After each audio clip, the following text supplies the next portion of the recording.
Bon. Bah vas-y, tu veux faire le clap? Je fais le clap. Ouais, on va faire un deuxième au cas où. Hop, non, un seul suffira. C'est lourd. Bon.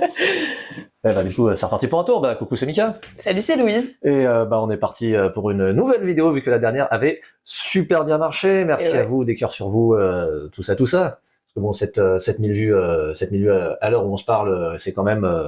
Ouais, c'est une c'était très surprise. rigolo et inattendu. C'était assez inattendu, ça faut bien le reconnaître. Alors bon, je pense que le titre de la vidéo a joué pour beaucoup. Hein, les top 10 généralement sur YouTube, C'est vrai. ça marche plutôt pas mal. Mais la communauté du monde du jeu est adorable Exactement. et nous donne beaucoup d'amour. Voilà. Et donc merci à tous pour tout cet amour. Et du coup, on va faire une vidéo pour tester avec un titre un peu moins sexy pour voir si ça marche aussi bien. On va faire un petit bilan 2024 Ouais. et perspective 2025. Et non pas le jeu perspective. Et non pas le jeu perspective, Ouais. mais il y aura peut-être un jeu perspective en 2025. Mais non, c'est normalement, si je me débrouille pas trop mal sur le montage, la vidéo devrait sortir dans le mois de janvier, fin janvier. Donc voilà, on croise les doigts. Si cette vidéo sort en février, bah c'est la vie, ça arrive, on a du boulot, et des choses comme ça. Donc voilà, et bah commençons directement par un petit bilan ludique 2024 qui a été une année dense. Une année dense, une année riche en nouveaux jeux. Il y a eu quand même, il y avait le décompte sur le passe-temps, 960 et des patates. Ouais, c'est toujours environ 1000 jeux. Voilà, c'est ça, pas loin de 1000 jeux, ce qui est quand même énorme. Et des pas trop mauvais en plus. Et des plutôt pas trop mauvais, mais d'ailleurs de toute façon sur cette partie je vais déjà me tourner vers toi puisque c'était ta première année professionnelle dans le monde du jeu, c'était ta première année en tant que vendeuse de jeux, et donc en tant que vendeuse de jeux forcément tu as un peu le doigt sur le pouls du monde du jeu si je puis dire. C'est toi qui vois un peu ce qui sort, ce qui marche pas, donc bah toi en tant que pro, quel a été ton retour, quel a été ton avis sur cette année 2024 2024? Alors, qu'est-ce qui s'est passé en 2024 au niveau des ventes? Ça s'est plutôt bien passé en boutique. On a eu quasiment tous les mois, toujours au moins un jeu à mettre en avant, un petit coup de cœur. Ça a été Château Combo, ça a été The Gang en fin d'année, ça a été Bombusters, évidemment. Grosse fin d'année. Ouais, la fin d'année a été plutôt dense. Alors, en discutant un peu avec les boutiques autour de nous, on s'est rendu compte qu'il y avait un constat un peu commun, qui était une baisse du chiffre d'affaires en décembre, commune à tous. Alors, à quoi c'est dû? Est-ce que c'est dû au fait qu'on vend moins de jeux experts, que les gens se dirigent plus vers du petit jeu, que les éditeurs ont plus tendance à faire du petit jeu aussi, peut-être pour moins prendre de risques? Après, ce sont pas des mauvais jeux, ce sont des jeux qui sont moins chers, ça nous fait des paniers moyens qui sont moins chers que les autres années, c'est vrai. Mais franchement, en tant que joueuse, je vais pas me plaindre. Alors après, en tant que vendeuse, bon, voilà, mais... Je vais enfoncer une porte ouverte, mais il y a aussi le fait que les temps sont durs quand même. Hein, les temps sont durs, et les gens préfèrent acheter à manger que des jeux, peut-être. Ouais, c'est ça. Mais c'est-à-dire que le jeu reste quand même, c'est un produit, je dirais pas de luxe, mais c'est pas un produit de première nécessité. Et malgré tout, je pense pas que ce soit vu comme vraiment, un indispensable. Donc c'est forcément pas le premier poste de dépense des ménages en 2024. Non, forcément. Mais on voit quand même des gens qui se dirigent vers des jeux qui deviennent un peu des indispensables. Je vois de plus en plus de gens qui ont du Harmonise chez eux. J'ai eu beaucoup en janvier de retours de Harmonise parce que les gens les avaient déjà malgré les cadeaux de Noël.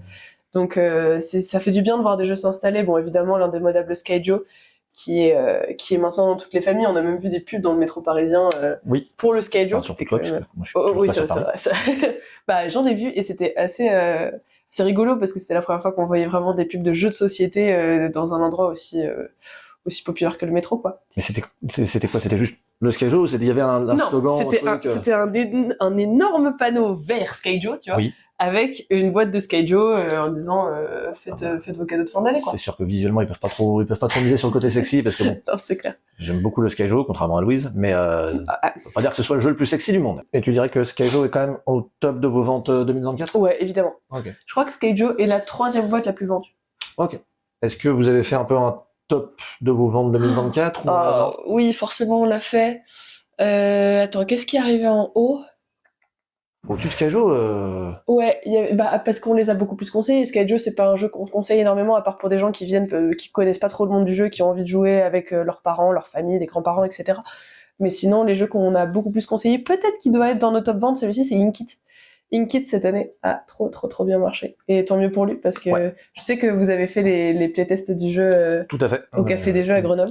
Voilà, au café des Jeux, on a régulièrement des soirées proto, une fois par mois, où des jeunes auteurs viennent proposer leur jeu en prototype. Et effectivement, il était venu proposer son prototype. Et du coup, quand ça a marché, on était super content pour lui. On l'a amené on l'a proposé souvent au Café des Jeux. Alors après, bon, il y a le problème de l'encre qui fait que mais une kit qui se fait une nouvelle jeunesse d'ailleurs parce que il est sur le prix Double 6 qui est le prix du public du festival de Saint-Herblain où ce sont les joueurs de Café Ludique qui notent les jeux auxquels ils jouent et avec une sélection. Alors cette année j'ai trouvé la sélection très très bonne, autant l'année dernière je me souviens plus exactement des jeux mais je crois que c'était pas super il avait gagné, il y avait je sais qu'on avait eu assez peu de ventes. Oui, il fallait faire le labyrinthe. Et, les voleurs, là. Tout à fait. Marrant, mais non, cette année, donc là pour l'instant, en tête des votes, sans surprise, c'est Harmony. En deuxième, c'est Courtisan. Inkit, il doit être quatrième, je crois. Il y a Fairy Ring, il y a Château Combo, tout à fait. Et j'oublie le dernier. Et je vais en vouloir d'oublier le dernier, parce qu'il y en a 6. Et ils sont tous très bons en plus. Ils sont tous très très bons, quoi. On les conseille tout le temps et les gens votent en masse. Ils participent vraiment. Et c'est vrai que c'est là qu'on se dit que en fait l'année 2024 a été plutôt un bon cru. C'est clair. C'est assez paradoxal, moi je dirais, parce que c'est Nekojima que j'ai oublié. Oui, Nekojima, auquel je joue vachement moins parce que j'ai un petit problème de grosse tremblote. Petit jeu comme ça, c'est pas. Ceci dit, ça m'a pas empêché de te battre, hein, rigole pas. C'est vrai.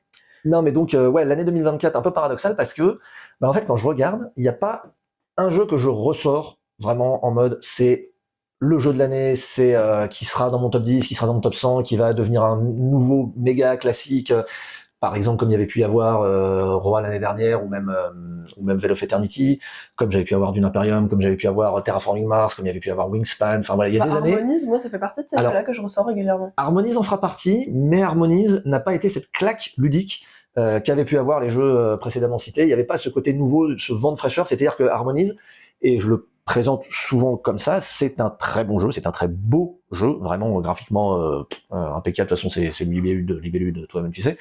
Mais sans vraiment nouveauté, il fait des mécaniques assez connues et il les fait très bien. Et c'est vrai que je l'ai présenté la semaine dernière à une réservation, un groupe de 3 femmes qui avaient visiblement l'habitude des jeux. Si elles regardent cette vidéo, je les salue et je leur souhaite un bon festival de Cannes. Mais qui ont dit c'est un mix entre c'est un peu de Cascadia, c'est un peu de Azul, c'est un peu de des mécaniques connues, Trax, mais qui fait très bien. Mais effectivement, s'il devait y en avoir un qui ressort particulièrement cette année, oui, c'est Harmonize. Il suffit de voir ça a été clairement notre top à Noël. Je pense que Harmonize, je peux te le pitcher les yeux fermés, la tête à l'envers, en poirier, avec de l'eau dans la bouche. À tester. Non. Non, je l'ai tellement pitché à Harmonize que c'est extrêmement simple à pitcher. La boîte est très bien faite, très bien éditée, parce que l'arrière de la boîte permet d'expliquer le jeu sans souci dans les boutiques. En tout cas, ça, merci pour les éditeurs qui font ça. Parce que Dieu sait ce que des fois, on tourne la boîte et on voit une photo de même pas du jeu, juste de l'univers, et on est là à galérer et à devoir ouvrir une démo pour expliquer le jeu, c'est un peu dommage. Donc Harmony, très bien pour ça. Franchement, l'édition est top, l'illustrateur est top, le gameplay est top. Enfin. Mais ça reste du classique. Et il n'y a rien de mal à ça, évidemment, hein, précisons-le, c'est un très bon jeu qui utilise des mécaniques classiques, qui le fait très bien, mais qui ne révolutionne pas, et j'ai pas eu cette impression cette année, je suis peut-être passé à côté de la perle ludique, mais j'ai pas eu l'impression du jeu, mais tu vas me démentir. Alors, je sais pas si je parle de perle ludique, mais par contre, en termes de jeu original qui crée vraiment quelque chose de nouveau dans le monde ludique, pour moi, c'est Behind. Behind, jeu d'enquête, puzzle, énigme, logique, déduction, assez difficilement classable, qui crée une nouvelle mécanique. Oui, effectivement. Moi, ça me faisait du bien d'avoir un petit vent de fraîcheur dans le monde du jeu et d'être là en mode ça c'est nouveau, ça vous connaissez pas, quoi. Ce qui est intéressant, c'est que le jeu d'enquête se porte bien, le jeu d'enquête se porte même plutôt très bien, je dirais, sans avoir les chiffres de vente en tête, mais vraiment, enfin, je vois perspective, à chaque fois que je le présente, ça cartonne. Il y a les dossiers criminels, il y a toujours Unlock, il y a encore eu le raz-de-marée Unlock cette année avec une nouvelle boîte qui s'arrachait, que nous C'est extrêmement rare. On fait assez peu ça normalement quand on présente des jeux au café des jeux, et généralement, je pense, dans plusieurs cafés ludiques, on fait une sélection et on dit voilà, chaque mois il y a tel ou tel jeu. Le Unlock, c'est le seul où le jour de sa sortie, on va l'acheter, on le présente, et dans la demi-heure où il a été entré dans le système, il est déjà testé. En fait, voilà, quels sont pour toi les jeux qui ont vraiment, parce que du coup, je dirais les jeux d'enquête. Il y a eu beaucoup de jeux de pli. J'ai l'impression qu'il y a vraiment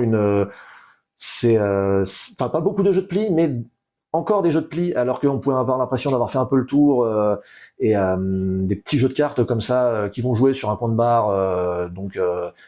Bon, Odin, c'est pas vraiment un jeu de pli, mais je le placerais peut-être dedans. Il y a Rebelle Princess, il y a Once Upon a Draft un petit peu. Il y a eu Rajak. Il y a eu Rajak, il y a eu comment ça Voilà, Conquinche, en reprise de la Conquinche. Rigolo.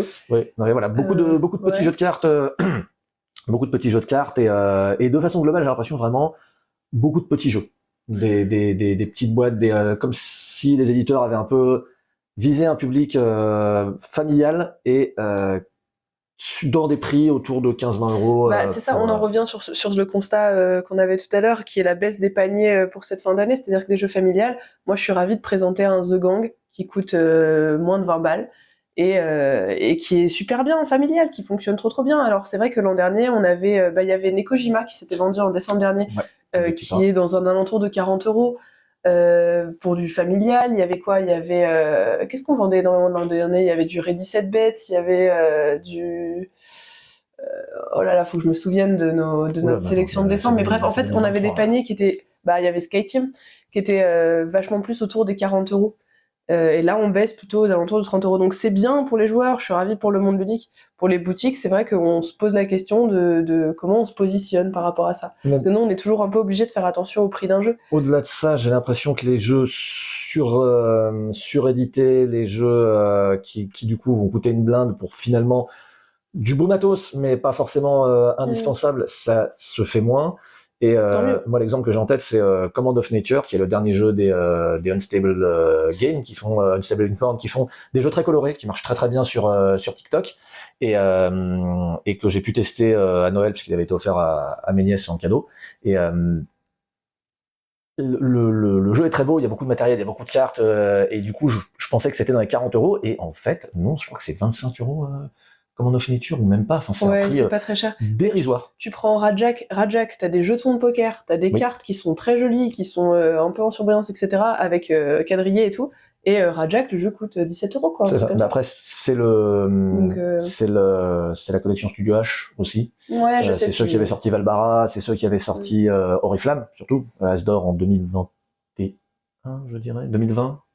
Enfin voilà, Asdor, Oriflamme, et qui a une collection de jeux comme ça, et qui je pense se veut quand même accessible un peu à toutes les bourses. Tu prends même sur du Yellow, moi ça a été Château Blanc, quand même Château Blanc, tu paies ton jeu moins de 40 euros et t'as un matériel mais dingue, il est super beau, tu montes tes petits ponts, t'as des décolorés, t'as des ressources, enfin des petits cubes en bois, enfin franchement ce jeu est de façon, au niveau de l'édition est top. C'est un truc extrêmement de geek, c'est un truc extrêmement de niche, mais j'ai l'impression que ça fait pas mal parler dans le monde ludique. C'est le nouveau format des boîtes Biseauté, Gigamic. Ça y est, enfin, la fin des boîtes métalliques qui avaient leur charme, qui avaient leur identité propre, mais qui étaient galères à ranger. C'est le cas pour les boîtes biseautées. Elles ont leur petite identité, tu les reconnais facilement. Voilà, on garde une identité, et c'est plus facile à ranger, et je pense que c'est sûrement beaucoup moins cher à produire, et du coup, ça permet de ressortir aussi des jeux classiques, type le 6 qui prend, ou le non merci, ou voilà. Ouais, ils les ressortent tous, du coup. Elles sont toutes changées dans la gamme. Je dois en avoir quelques-uns, je dois avoir un Rebelle Princess qui traîne derrière. Mais ouais, c'est cool. J'ai vu. Mais donc voilà. Donc du coup, pour revenir sur ça, bilan 2024, je dirais donc beaucoup de petits jeux, beaucoup de jeux familiaux, des jeux moins chers, ce dont on va pas se plaindre, hein. Enfin, vous peut-être en boutique, mais nous, joueurs, on va pas se plaindre. Ouais, je reste une joueuse avant d'être une vendeuse, hein. Je vais pas me plaindre, je trouve ça bien, et puis après, c'est à nous de faire en sorte qu'il y ait plus de clients dans la boutique pour essayer de démocratiser de plus en plus le jeu, et faire en sorte que les gens y accèdent plus facilement, sans se dire, 40 balles pour une boîte, trop cher. C'est ça, c'est le credo du rassemblement des cafés ludiques, et de toute façon, je pense, devrait être le credo du monde ludique en général, c'est le jeu de société doit être un loisir populaire et donc proposer des jeux accessibles à tous, à la fois dans les règles et financièrement. Et ça n'empêche pas de sortir des gros machins et des jeux extrêmement qui vont durer 4 heures et qui vont coûter un bras et demi. Mais si t'as des règles bien écrites déjà. Oui. Moi je prends Dead Cells. Merci la team, parce que en Kama vous êtes formidable. Dead Cells est formidablement bien écrit. T'as 6 pages de règles pour un jeu qui est un gros bébé quand même, et tout est fait avec humour, avec esprit, et surtout avec une grande clarté. C'est très agréable. Donc voilà, si on devait retenir sur 2024, juste. C'est quoi ton jeu le plus joué en 2024? Bah, tu me ôtes les mots de la bouche. Alors, mon jeu le plus joué en 2024, j'en ai déjà parlé dans la vidéo sur le top 10, c'est le Veil of Eternity. J'en ai fait plus de 60 parties. Je continue à en faire plein de parties. J'adore ce jeu. C'est vraiment gros coup de cœur. Et voilà, de très très loin, c'était lui. Je sais plus quels sont les deux autres.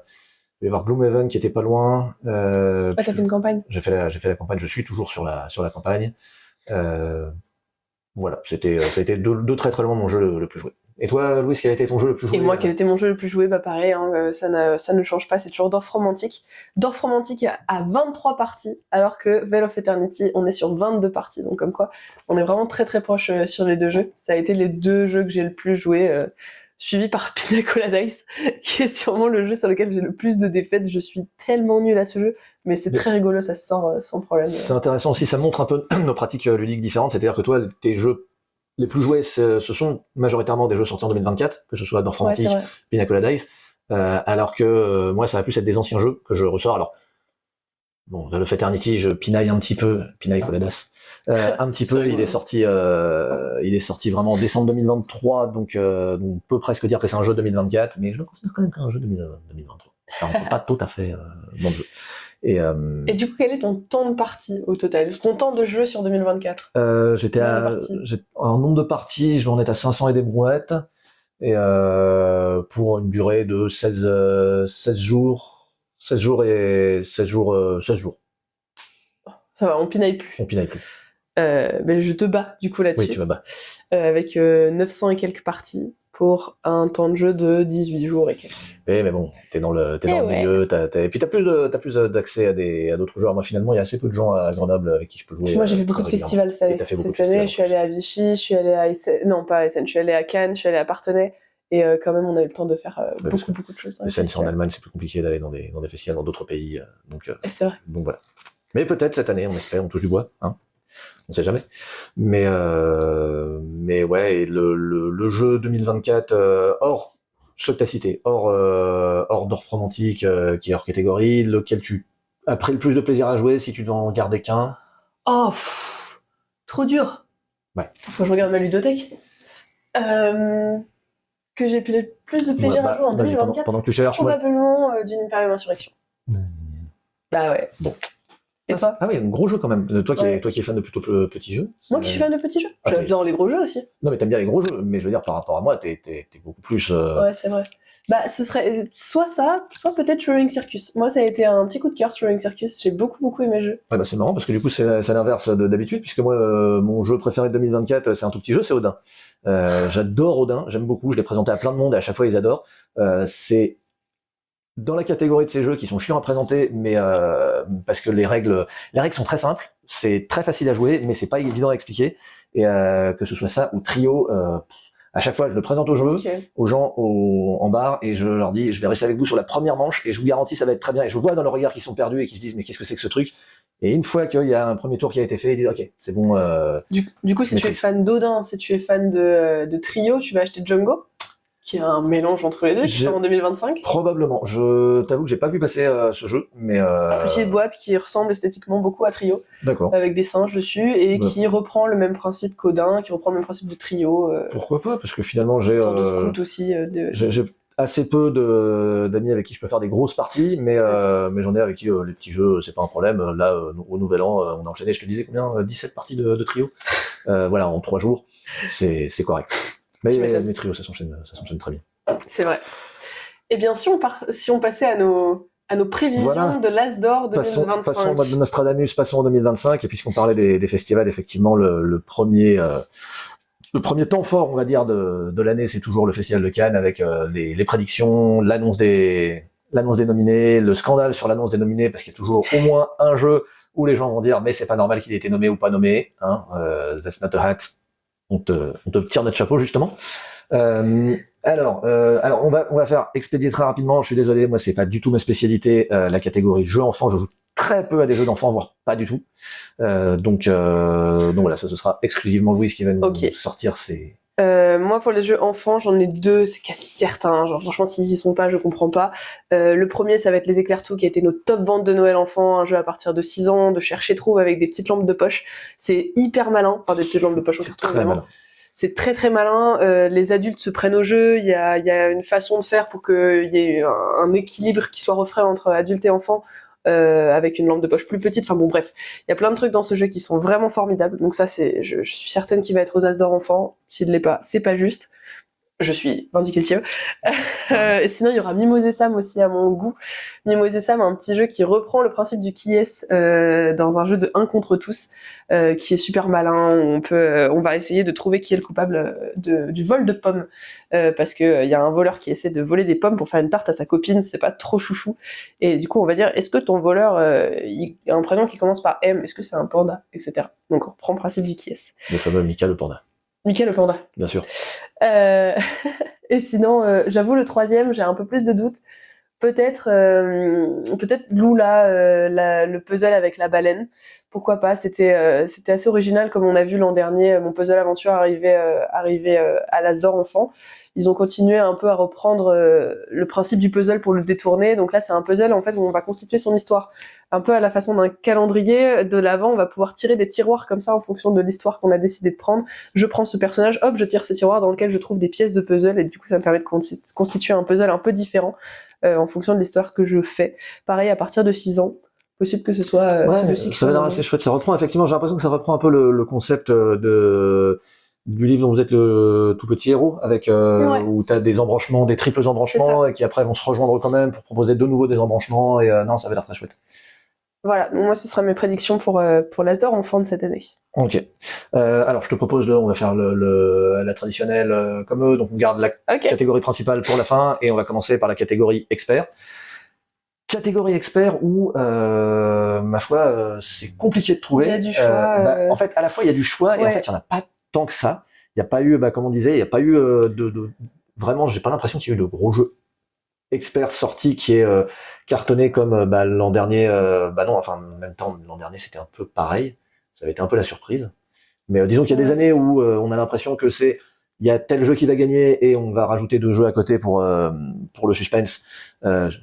Mais c'est pas. Et là, cette année, j'ai l'impression que c'est pas le cas. Pour moi, il y a quand même un favori qui se détache, qui est SETI, qui a fait beaucoup de bruit sur la fin d'année. Moi, je l'ai testé, j'ai beaucoup aimé. C'est vraiment un jeu expert. À savoir que chaque décision va être extrêmement importante. En gros, on part explorer. SETI, c'est pour Search for Extraterrestrial Intelligence, avec l'accent. Donc recherche. Donc ils ont gardé l'acronyme SETI en français, même malgré le fait que ce soit du coup recherche d'intelligence extraterrestre. Je trouve ça dommage parce que personnellement, recherche d'intelligence extraterrestre, ça faisait Riette. Moi, j'étais tout à fait partant pour acheter un jeu expert qui s'appelle Riette. Mais on attend fromage dans pas longtemps. On attend fromage. Donc fromage. Tu pourras peut-être être rapide. J'ai vu, il y a un jeu d'ambiance qui va sortir qui s'appelle Sifflard aussi. Donc oui, tout à fait. Fromage et saucisson.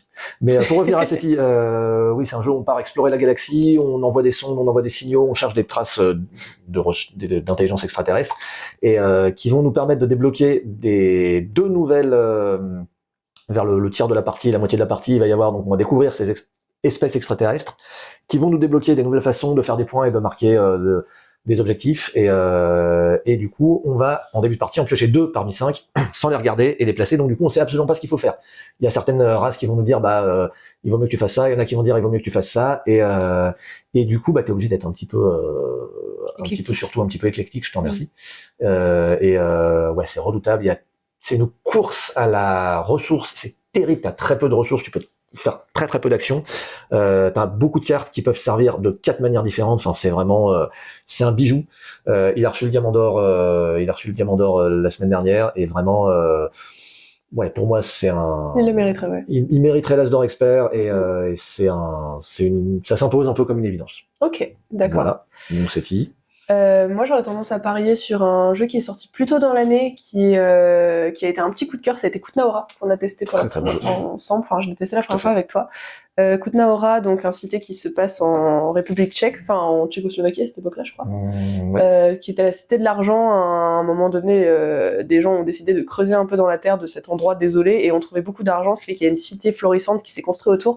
Et le jeu va reprendre cette histoire-là en y ajoutant un système qui est très malin, qui est un système d'offre et de demande en fait. C'est-à-dire que si je veux construire des maisons, donc il y aura plus de population, donc plus de besoin de jambon, donc le jambon va coûter moins cher.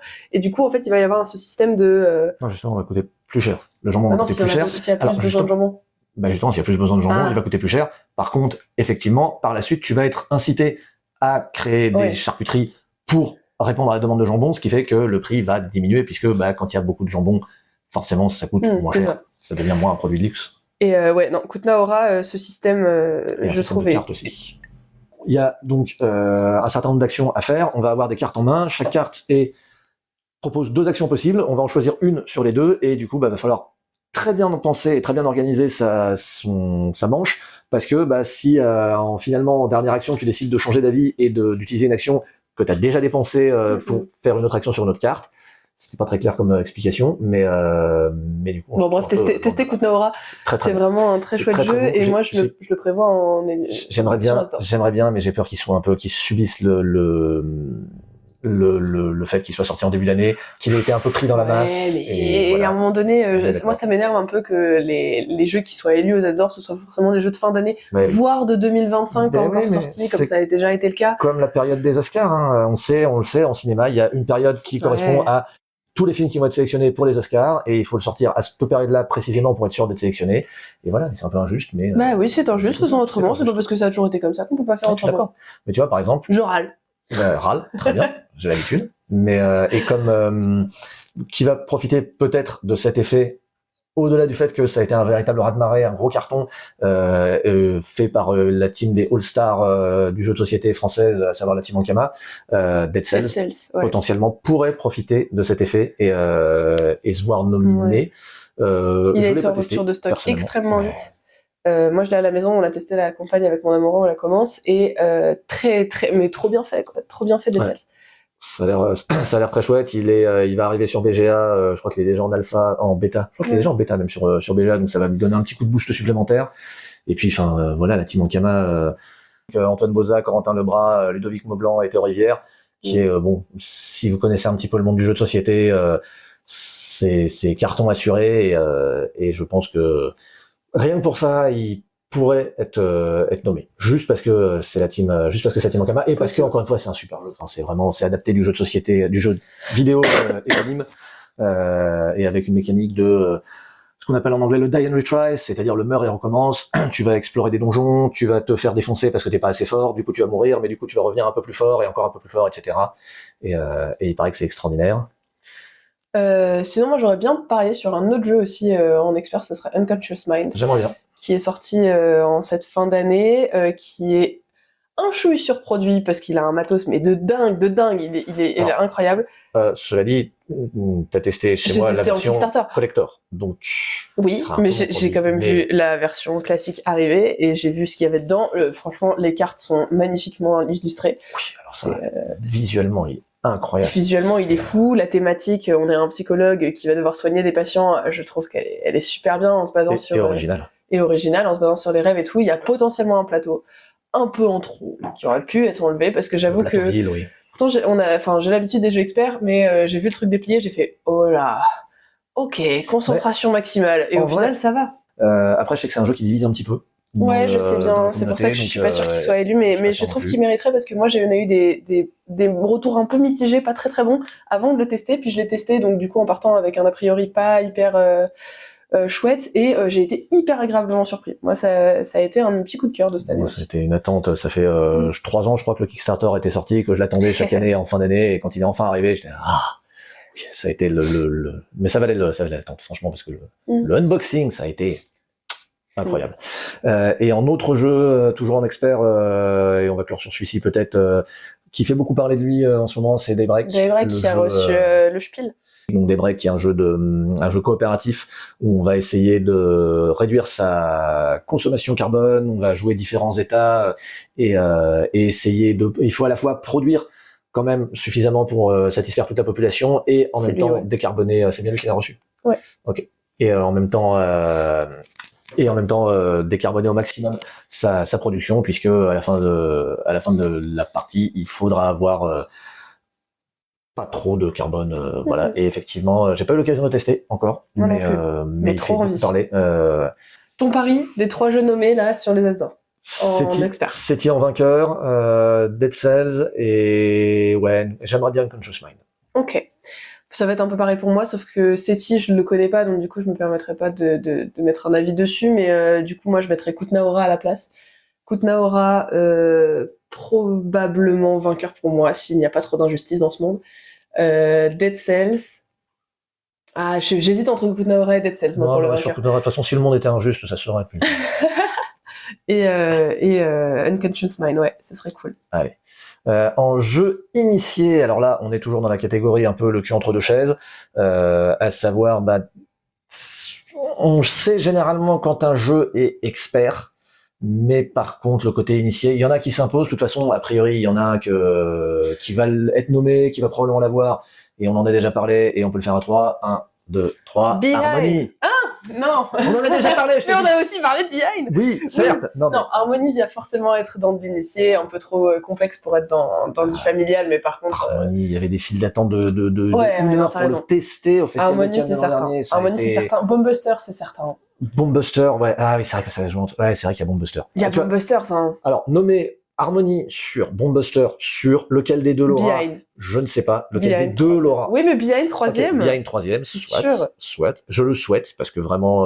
Parce qu'il a apporté un vent de fraîcheur dans le monde du jeu et que ça fait du bien et qu'il faut récompenser. Et moi, franchement, ça m'a fait tellement plaisir de voir des illustrations de Martin Wittberg. J'adore ces illustrations et les patates de Wittberg, c'est extraordinaire. Mais après, ouais, il a fort à faire avec la concurrence avec Bombbuster.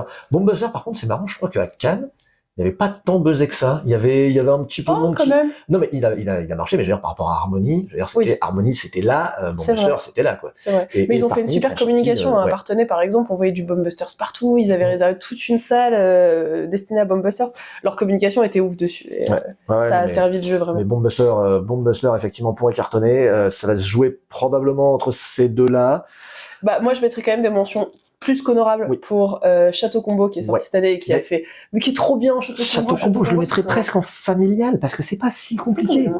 Château Combo, il est dans cette catégorie des jeux le cul entre deux chaises. C'est Château Combo, si je devais le présenter, pour moi c'est un peu un Veil of Eternity mais en beaucoup plus léger. C'est du jeu de combinaison de cartes. Tu vas prendre une carte, tu vas la poser devant toi et elle va entrer en synergie avec d'autres cartes et il faut arriver à faire le plus gros score possible. Pour moi, tu mets Harmony en initié, tu mets Château Combo en initié. Pour moi, même niveau de difficulté. Ouais, je sais pas. Harmony fait plus peur, entre guillemets. Mais c'est parce que la boîte est plus grosse, c'est tout. Voilà, parce que vraiment, Harmony, c'est tu prends des jetons, tu les poses, tu prends des cartes, tu essaies de les valider. C'est un peu compliqué. Tu prêches un converti, mais... non, en mention honorable, je mettrais aussi Courtisan. Alors ça, c'est du jeu comme t'aimes bien. Moi, j'aime beaucoup Courtisan. C'est du jeu méchant qui se joue très bien de 2 à 5 joueurs. À 2, c'est très stratégique. À 5, c'est très chaotique avec des alliances, avec des contre-alliances. Ouais, non, franchement, moi, Courtisan, j'ai encore Stéphie qui pousse des hurlements de « Mais arrêtez de me mettre des cartes, mettez-les en roue !» C'est moi le roux. Stéphie, si tu regardes cette vidéo. Mais ouais, non, puis ça joue hyper vite, c'est hyper simple, c'est hyper clair, c'est presque du familial.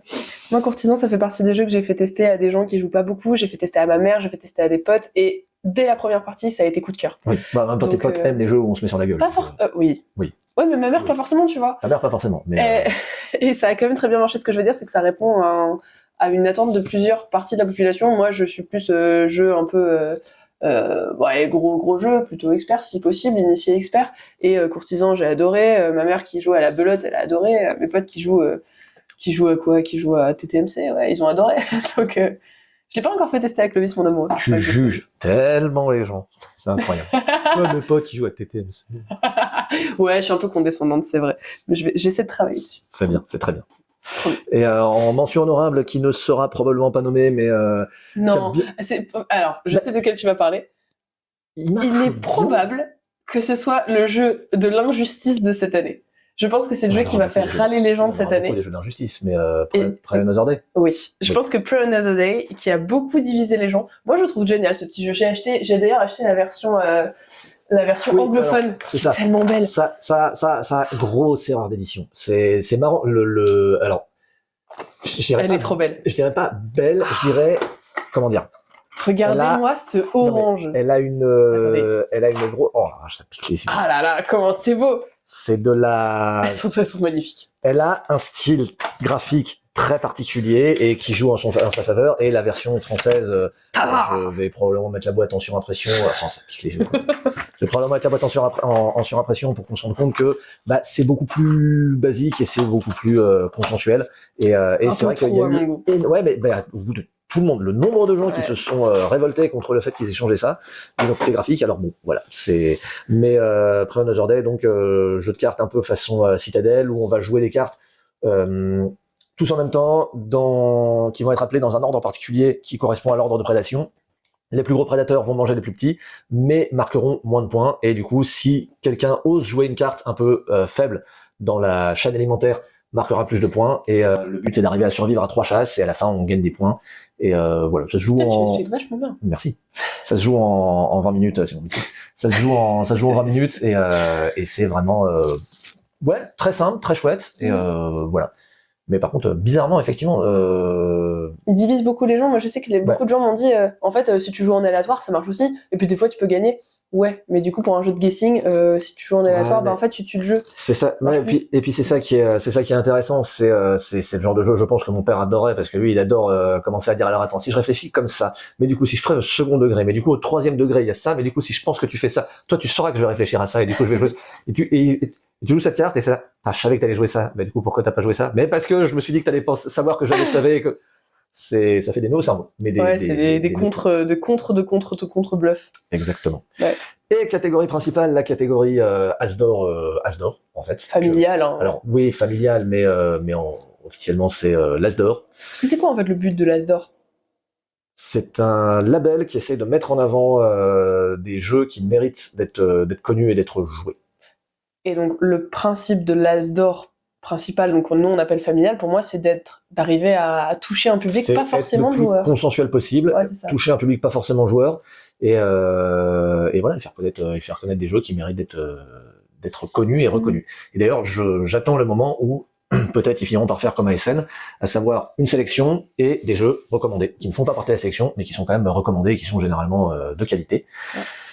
Et alors là par contre, autant la catégorie expert, le choix était potentiellement réduit, autant dans la catégorie principale, il y a de quoi choisir. Hein. Moi, j'aimerais bien qu'Odin soit nommé. Je sais déjà qu'il ne le sera pas, mais voilà, c'est mon petit chouchou. J'aimerais bien qu'il le soit. Non, mais il le sera pas. Mais j'aimerais bien qu'il le soit. Non, moi, j'avoue que Odin, j'ai rien contre Odin. Je trouve ce jeu très sympa. Bon, j'ai pas eu la hype que beaucoup ont eu. Je sais que Marie Grandjeu, par exemple, c'est une grande fan d'Odin. Toi, c'est également le cas. Moi, je trouve que Odin, c'est un scout. Bon, voilà. Odin, c'est un Django qui va sortir. Odin, c'est beaucoup de choses. Ça a été repris dans tous les sens.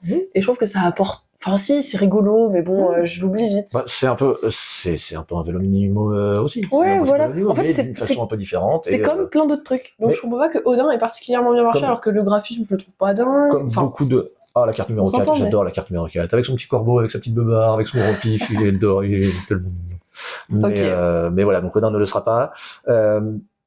Moi, il y en a un, je suis persuadée qu'il y sera. Enfin, je sais même pas négociable, je pense. Disons que là, allez, on va dire qu'il y en a 4 qui pourraient y être. Ouais. Il y en aura un, du coup, qui n'y sera pas.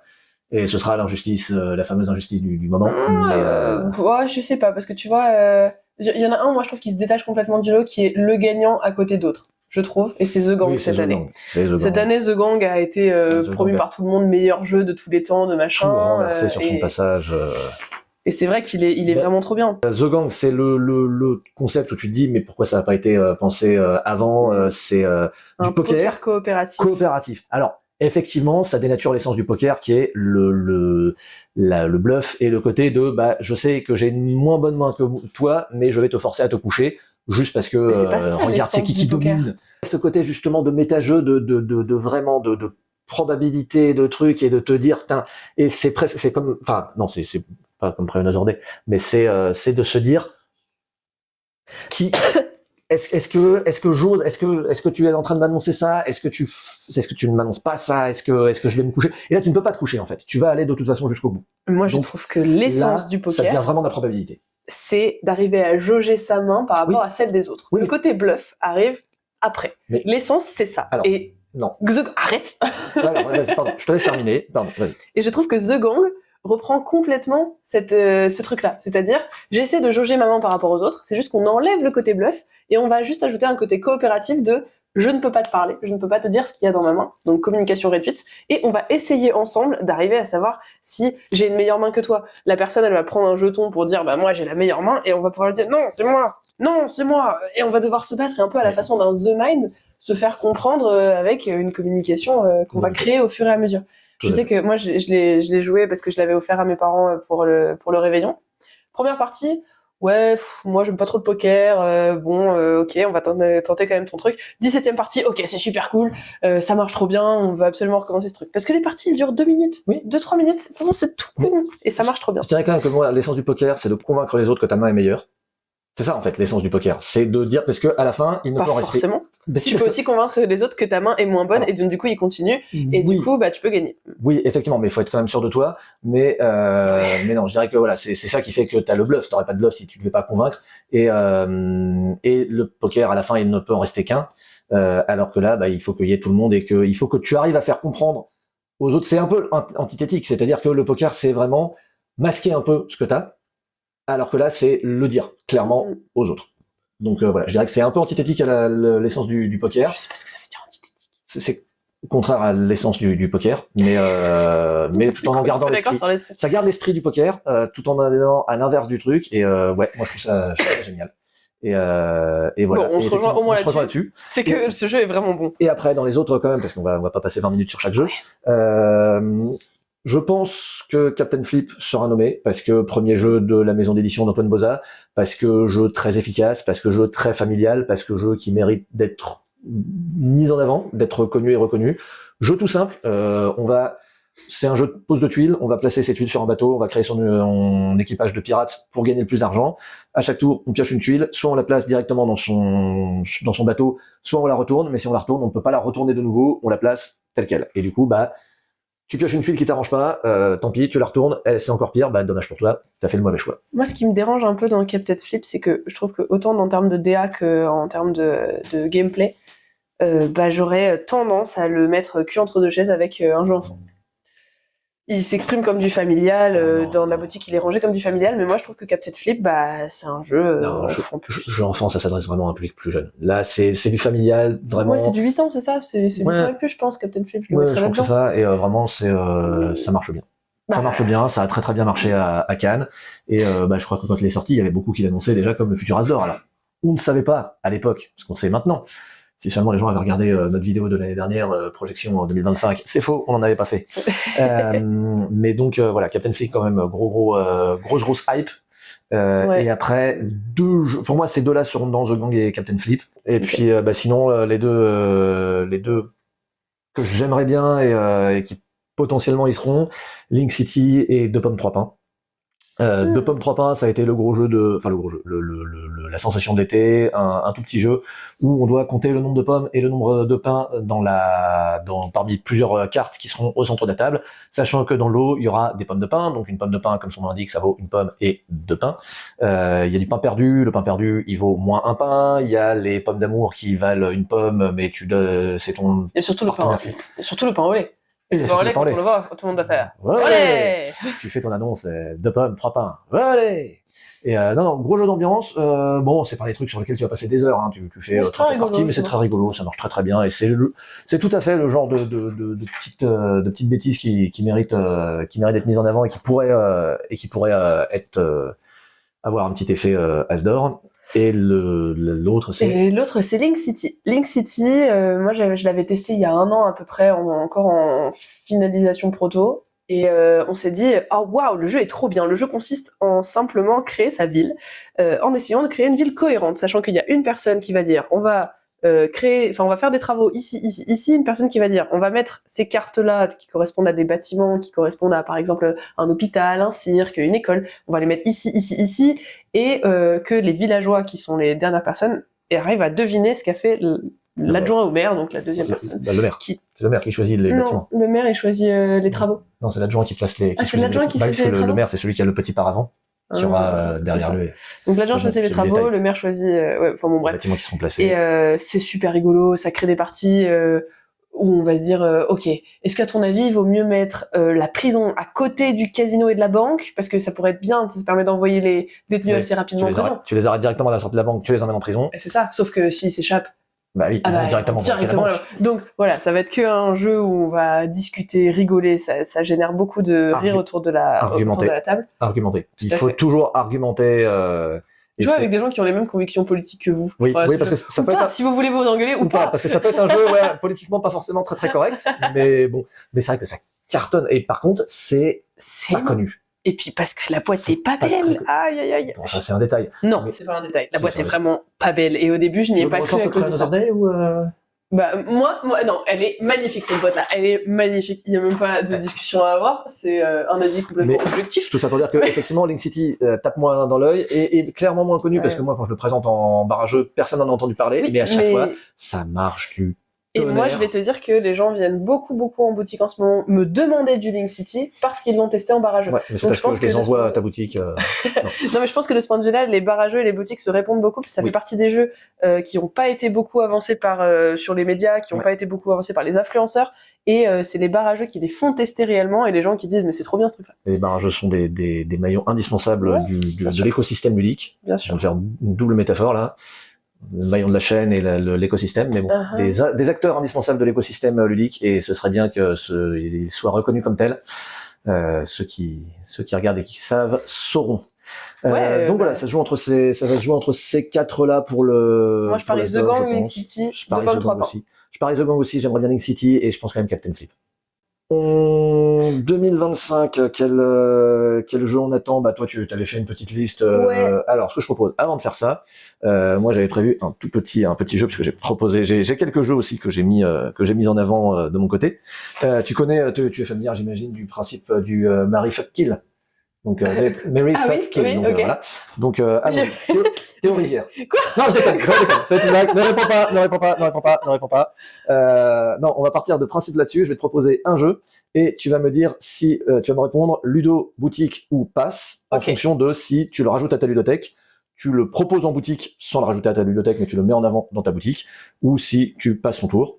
Sachant que donc le principe un peu de ta boutique, donc des gentlemen du jeu, c'est que vous ne proposez, vous ne mettez en avant que les jeux auxquels vous croyez. Donc on va dire que même si c'est un jeu dont tu sais qu'il se vendra très bien, mais auquel tu ne crois pas, tu passes ton tour. Ok. Sinon ce serait trop simple, forcément tu vas tous les proposer en boutique. Alors le premier, c'est un jeu qui va pas tarder à sortir, qui est peut-être même déjà sorti au moment de cette vidéo. C'est Les Inventeurs du Tigre du Sud, qui est donc le troisième volet de la trilogie du Tigre du Sud de Sean Phillippe, après Voyageurs et Érudit, qui est un jeu expert, qui est un jeu de placement d'ouvriers et de dés. On va essayer de créer des inventions et de les mettre en valeur tout au long de la partie. Je vais pas te mentir, je me suis assez pas renseigné sur ce jeu parce que je sais que je vais de toute façon l'acheter puisque j'adore Sean Phillips. J'ai tous ses jeux précédents et j'avais adoré Érudit, j'ai adoré Voyageurs et voilà. Passe. Tu passes? Désolé. Okay. Sean Phillips, malheureusement, ces jeux ne sont plus à la boutique malgré le fait que je les aime beaucoup. Hein. J'ai le mur d'Adrien, qui a un gros coup de cœur. J'avais les Pierres de City.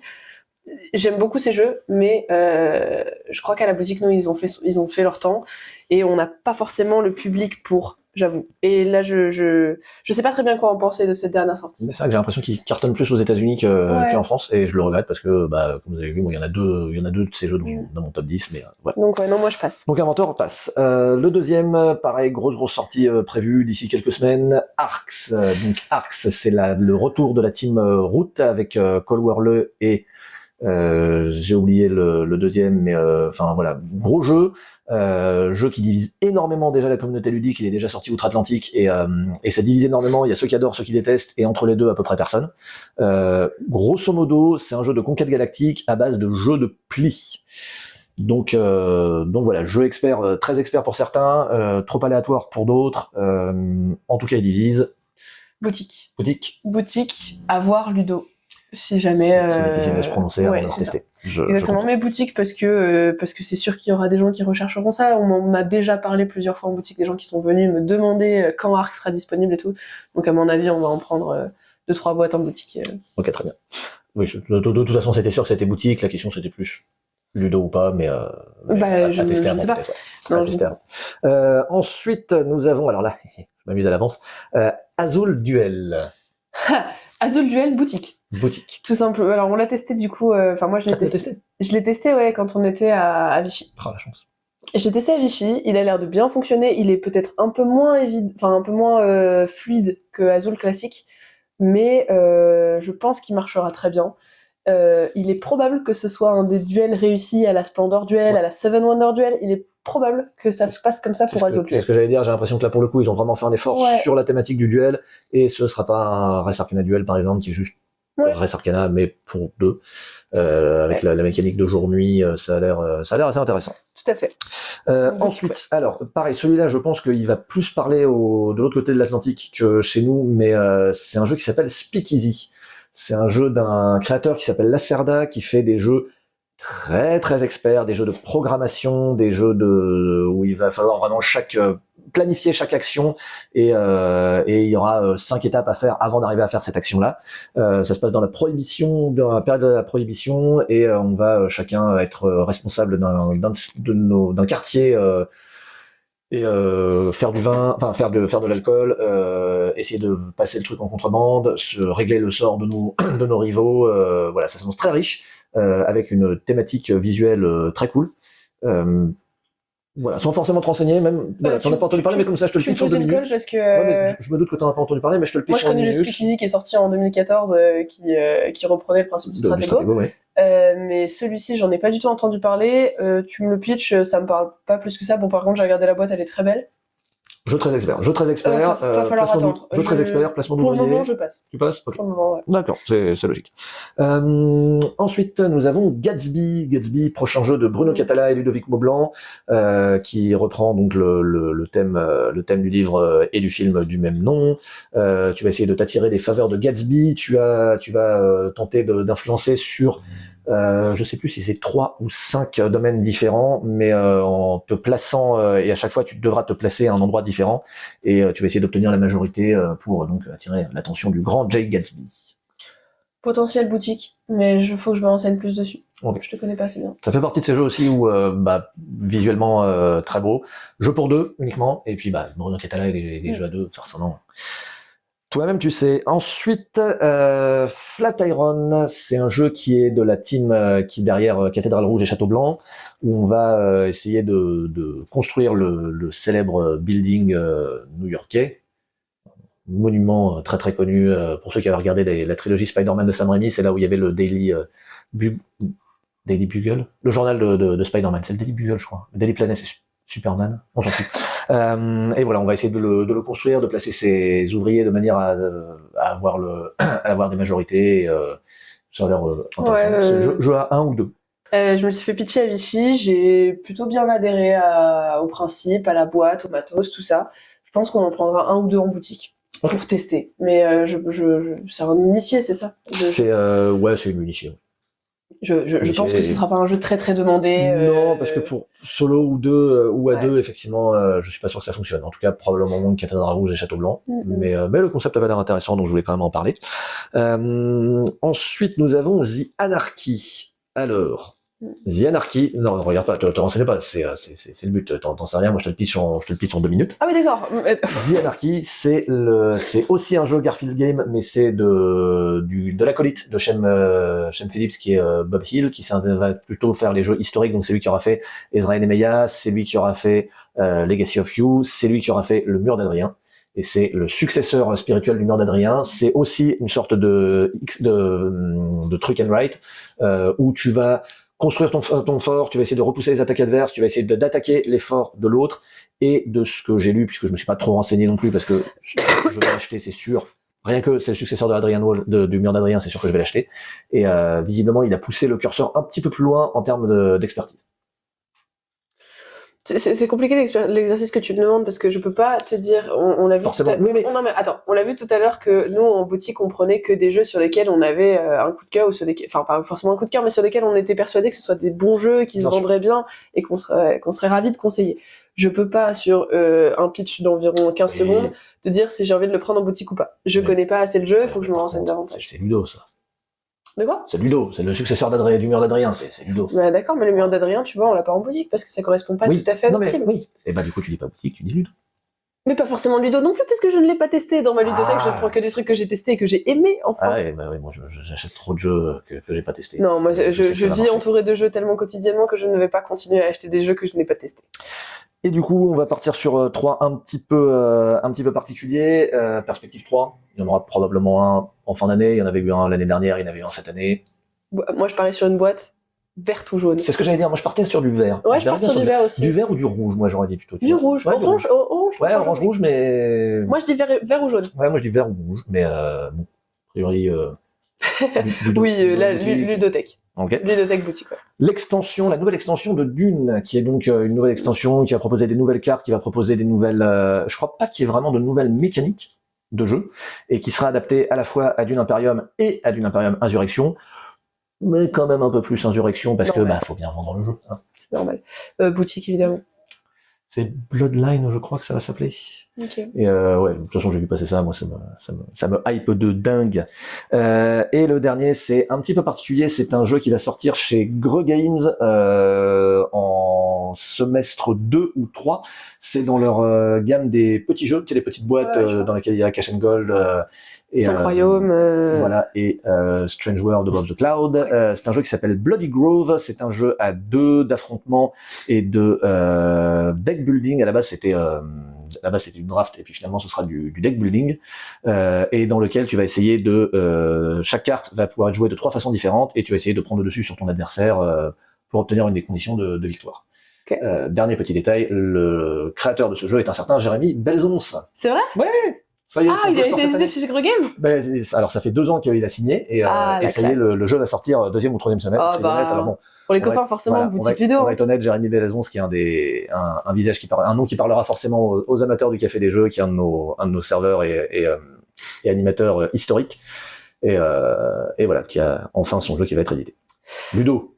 Bon, après cette liste sur laquelle je ne connaissais pas les 3/4, moi du coup j'ai quand même établi ma liste des jeux que j'attends avec impatience en 2025. Il y a Sankoré qui va sortir dans pas longtemps, du gros jeu expert dans lequel on incarne... en fait, on est dans une université, il va falloir faire des cours à des élèves qui vont acquérir des connaissances, etc. Ça a l'air vraiment intéressant. La boîte de jeu me hype bien. Il y a la réédition de Cyclades aussi qui me... J'ai jamais testé Cyclades, et j'ai vu la réédition, elle est très jolie, et un peu plus condensée, avec moins de figurines, etc. Mais trop cool. Sail, que j'avais testé pareil à Vichy, c'est la boîte très avec le bateau, et qui est un peu vert et bleu. C'est du 2 joueurs coopératif, pas forcément si facile que ça, mais qui a l'air trop top. Moi, ça a été un gros coup de cœur de Vichy. Donc celui-ci carrément. Flip 7 qui va trop bien marcher. Flip 7, ça va être le prochain The Gang. Oui, c'était dans ma sélection aussi, mais je voulais même pas t'en parler parce que forcément. Bon, forcément. Je préfère parler des trucs que tu connaissais pas. C'est plus rigolo. Oui, j'essaie de choper des informations. Puis bon, c'est vrai que celui-là est plus connu du monde ludique du fait qu'il a été beaucoup mis en avant déjà par le passe-temps. Ouais. Et oui, on sait que ça va marcher. Flip 7, ça va marcher. Navoria, prochaine sortie qui devrait arriver début 2025. Ça à Ludothèque direct. Je l'ai testé récemment. C'est beau, c'est bon. C'est un petit initié qui est vraiment formidable. J'aime beaucoup les graphismes surtout, qui me font penser un peu à du Roots. Ça ressemble un petit peu. Sinon, il y a quoi? Il y a Finspan, dont ils ont annoncé l'arrivée il y a pas très longtemps. Finspan, qui est la suite dans la continuité du Wingspan et Wormspan. Après les oiseaux, les dragons, voici les poissons. Je ne sais pas très bien quoi en penser. Enfin, si, moi je sais quoi en penser. J'adhère moyennement. T'adhérais déjà moyennement à Wingspan. Ouais, c'est vrai. Mais j'adhérais vachement plus à Wormspan. Et je voyais Wormspan un peu comme une sorte de Dune Imperium Insurrection, comme une sorte de, enfin, tu vois, de réédition en mieux d'un jeu. Et au final, sort Finspan, et je suis là, j'ai pas compris. En fait, c'était une trilogie. Parce que ça va être Dune Imperium Junior, en fait. C'est Wingspan, c'est le jeu initié. tu crois Wormspan, c'est le jeu expert. Finspan, ça va être le jeu. Oui, il s'adressera plus à un public jeune. Et sur qu'en penser, moi, j'avoue qu'au début, je me suis, comme beaucoup de monde comme beaucoup de personnes dans le monde du jeu, je me suis demandé si c'était une blague. Ça en est pas une. Et en fait, en vrai, il y a une certaine logique parce que c'est risqué de sortir un jeu. Ça coûte de l'argent et ça n'en rapporte pas forcément beaucoup. Et du coup, un peu comme dans le monde du cinéma, on va se baser sur des univers dont on sait qu'ils ont fonctionné historiquement. Ça ne veut pas dire que ça va pas se casser la gueule. Il y a qu'à voir tous les films Spider-Man de Sony ces derniers temps. Mais petit tacle à la carotide gratuit. Mais ouais, en même temps, il y a 1 milliard de zombicides ou zombicide-like qui sortent chaque année. T'as 1 milliard de jeux estampillés Marvel ou DC parce qu'on sait que ça va marcher. Pourquoi pas tenter un truc sur le Tu veux savoir pourquoi moi ça m'énerve un peu le Finspan? Parce que Wingspan et Wormspan étaient un des rares jeux qui sont faits par des femmes, exclusivement par des femmes, l'auteur, illustrateur, et Finspan est par un homme, avec une illustratrice toujours, mais par un homme. Et du coup j'étais un peu... Ceci dit, le nom d'Elisabeth Hargreaves, qui est donc la créatrice de Wingspan, sera quand même sur la boîte, comme elle était sur la boîte de Wormspan. Oui, mais à côté de Connie... À côté de, oui. Mais j'entends, effectivement, je vois que ce soit problématique. Pour moi, et c'est mon avis d'homme, donc ça vaut ce que ça vaut, ça reste, vu que ça reste quand même coordonné par une femme, et c'est le rejeton spirituel d'un jeu qui est quand même, qui a mis en avant un peu une créatrice qui mérite d'être mise en avant. C'est peut-être moins problématique que si ça avait été juste on efface son nom et on passe à autre chose. Ou voilà, mais oui, le fait est que ce sera... Le fait est que s'ils font une trilogie et que c'est la dernière de la trilogie, franchement, mettez une femme aux commandes, quoi. Ça coûte pas grand-chose. Non, mais après, ce sera peut-être pas le dernier de la trilogie. Je veux dire, ils ont fait les dragons, ils pourraient faire les dinosaures, un petit dinospan. La prochaine, ce sera Frangis. Ça, ce sera c'est Frangipane, on a dit. Oui. Alors non, tu as dit. Élevez vos galettes de roi. Okay. Mais ouais, voilà. Moi, c'était mes petits attendus de ce 2025. Très bien, oui, moi, je te rejoins un peu. De toute façon, j'ai déjà dit ceux que j'attends, les Garfield Games, avec beaucoup d'impatience. Et puis voilà. Et puis, du coup, à titre personnel sur 2025, on verra ce que l'année nous réserve. Est-ce qu'il y aura d'autres vidéos? On ne sait pas. On verra comment ça fonctionne. 2025, moi, il y a quand même un truc duquel on voulait parler assez rapidement, c'est que là, on a parlé quand même beaucoup de jeux experts.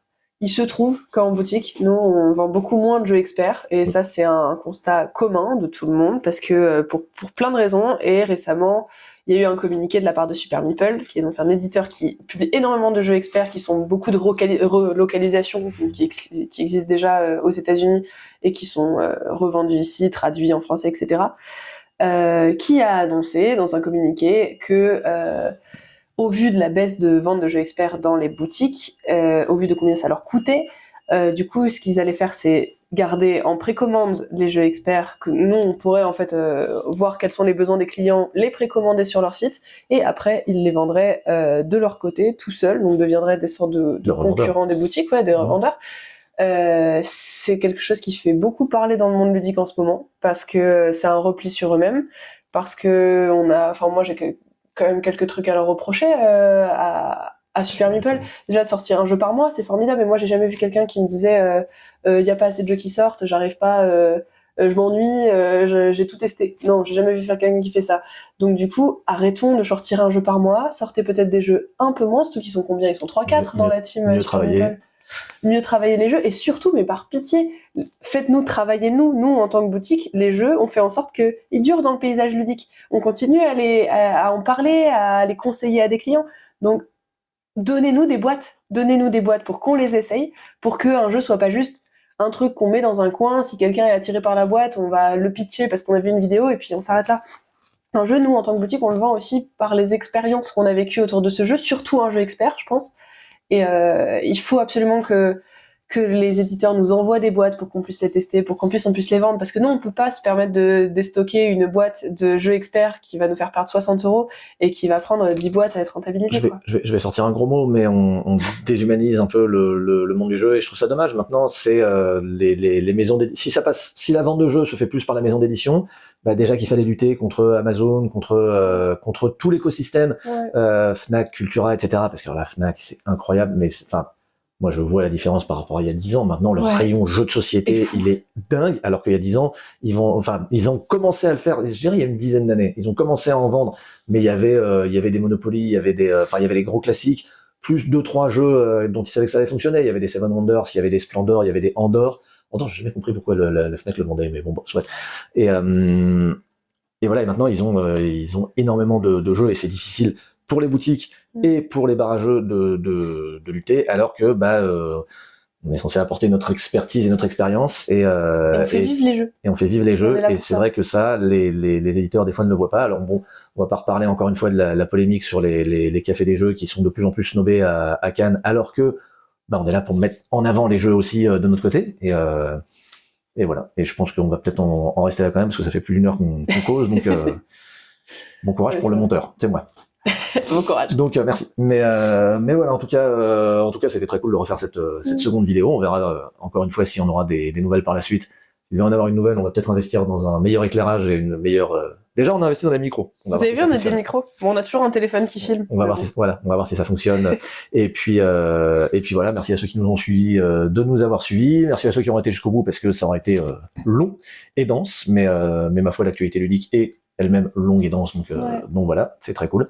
Et puis voilà, du coup, d'ici la prochaine fois, jouez bien, amusez-vous bien, et faites vivre vos boutiques et vos cafés ludiques. Si vous venez à Grenoble, venez au Café des Jeux et venez au Contrée du Jeu. Si vous venez à Paris, venez au Gentleman du Jeu et au Chauve-Kiri. Et au Chauve-Kiri, on va mettre en avant Patrick. Voilà, Chauve-Kiri dans le 9e, un petit barrageux qui est trop sympa. Allez-y, vraiment, c'est trop cool. Et quelle que soit votre ville, de toute façon, il y a forcément une boutique ludique et un café des jeux pas loin. On en a fait l'expérience, donc voilà, renseignez-vous et faites vivre. Ne participez pas à la déshumanisation du monde du jeu. Yes. Ça termine sur un truc. Ça dénonce. Allez, on coupe.